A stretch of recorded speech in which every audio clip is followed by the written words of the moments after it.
Recently I was getting into a great conversation with a dear friend of mine about the problem of evil. And one of the things that he and I were talking about as two Christian thinkers was the argument that the atheist makes for the existence of evil that basically denies, therefore, that God can exist. There's no denying that evil does exist. There's no denying that we've all suffered. And perhaps right now as you're watching this, you're suffering.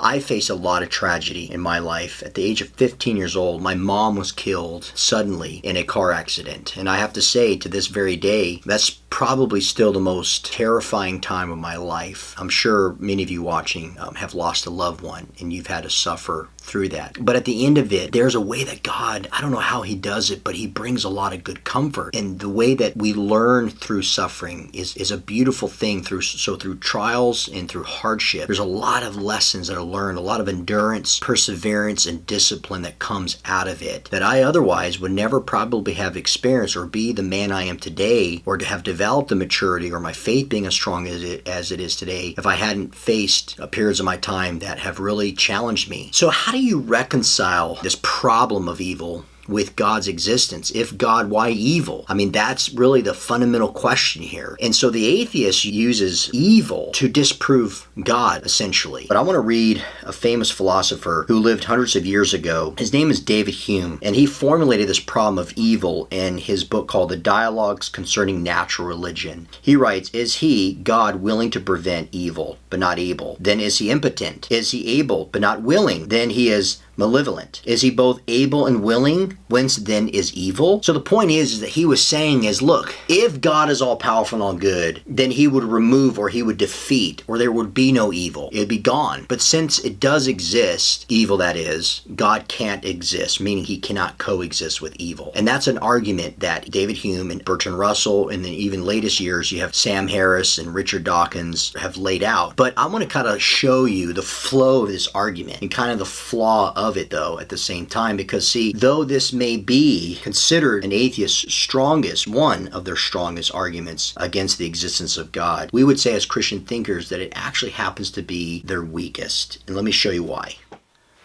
Okay, so here is the atheist argument that they use to disprove God's existence on account that evil, which is undeniable, does exist. They say, number one, if God is all powerful, then he could defeat evil. Number two, if God is all good, then he would defeat evil. And here is, I underlined it right here. This is the big thing right here. Because evil exists, because evil is not defeated, there's no denying that pain and suffering and evil exists. Therefore, this is the conclusion now, an all-powerful, all-good God cannot exist. So again, like I said, the argument is that evil and God cannot coexist together, because if there was a God who was all-powerful and all-good, he would defeat evil. And because evil is not yet defeated, it still exists, God cannot exist. But this is an apparent contradiction. There's a fundamental flaw to this argument. But before I do that, I want to just say something real quickly. This is not a gotcha, like I prove theism's true, atheism is false, and all atheists are idiots. That is not the case whatsoever. It's important for us to have this discussion because as human beings, we care about human life. But what we are identifying as human beings, whether you're an atheist or a theist, is that pain and suffering is real. And there's a lot of things we look at in life that are horrific, and we ask the question, why, God? If God exists, an atheist person would say,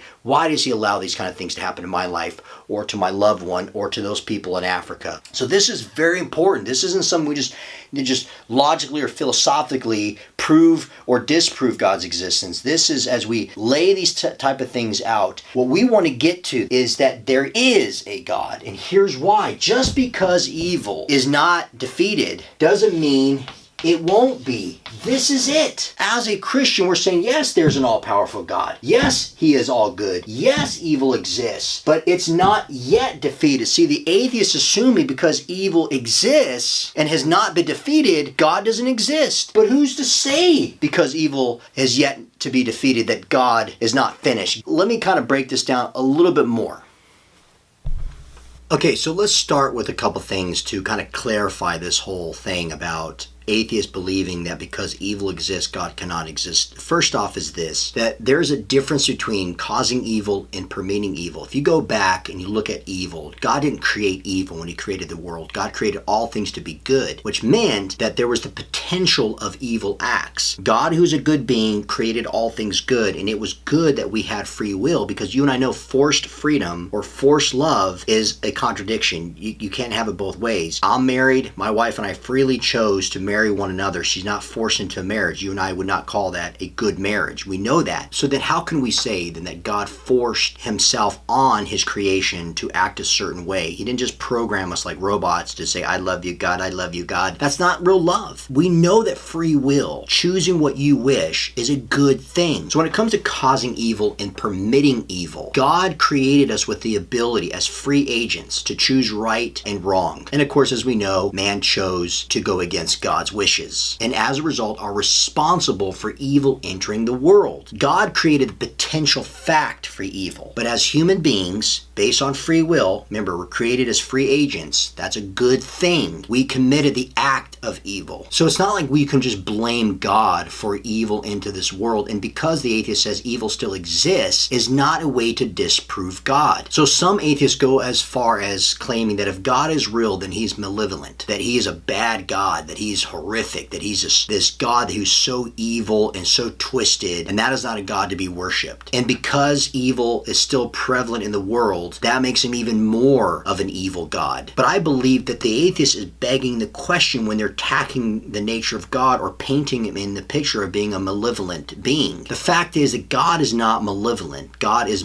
omnibenevolent. That means that there will come a day when God, who is all good and all loving and all just, he will one day completely remove evil from this world. Only God knows the finality of evil and has his reasons for allowing it to run its course. The atheist is injecting themselves and saying because evil exists, God cannot exist. And if God does exist and he hasn't removed evil, then he's a bad God, essentially implying like I would do it better than God, making them the ultimate standard rather than God. So as Christians, we say that there is use for evil. We may not like it. It may not be what God intended from the beginning, but God will work all things for good in the process. There will be a final end for evil, but as sometimes we face pain and suffering, notice the endurance, the perseverance, the discipline, the growth that comes as a result. So though we don't like evil, sometimes evil can bring out some good. And there's one last thing that I'd like to say that I think is a serious problem with the atheist argument when it comes to evil. How does the atheist know some things are really evil unless he knows what is really good? Meaning that evil is a lack of something good. If they're able to identify that, how are they able to differentiate between what is right and what is wrong, what is good and what is bad? If there is no ultimate standard, you can't say through evolutionary means, because then that will just change through time. You can't just say it was through the social constructs of mankind coming together and them becoming the determining factor. If man is the arbiter of what is right and wrong, then man can change it. Truth is changeable. Values and responsibilities and duties can also change depending on the culture. That is something that is subjective, not objective. When it comes to God as the ultimate standard, which we as